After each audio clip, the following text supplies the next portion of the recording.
कौन जलील किता है? मियां नवाज शरीफ। क्या कौन क्या आखिदा है? भेड़िया घ्यू महंगा कर देते, खंड महंगी कर देती है, पेट्रोल रात को ब्याह महंगा कर देते हैं। वो तो आखदा मैं दुध दियां नहरां वाले सा। वो नहीं है सारे खून दिया नहरां वहां से।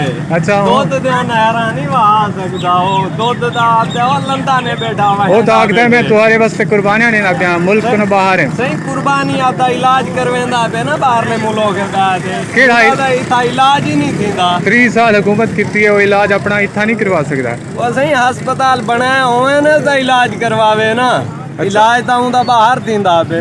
अवाम दा इलाज इतना थींदा है। अवाम दा नहीं, अवाम जानवर है, वो इंसान है। अच्छा जानवर है इंसान है, फर्क वो हो। तो आखदा मैं शेर हूं। शेर नहीं, शेर ता शेर एक कुत्ते को पोछ ला खड़ा हुआ शेर बन वेंदे। अच्छा इंसान हमेशा इंसान होंदे। इंसान दा कोई एहसास करेंदे ना कोई शेर काम। से ये सागो खागे, ये सागो खावन वास्ते होना है। अच्छा महंगाई थी गई, हर को ज्यादा भूख को मरदे पियो, हर चीज को तंग है। अच्छा, अल्लाह आसानी फरमावे। ये शेर जेड़ा सी आए ना, हुणे भूखा शेर आ गया। अच्छा हां पहले शेर जेड़ा ना हुआ शेर लोटे का निशान लेता मैंने, बिल्कुल लोटे का निशान होना चाहिए। सही सही।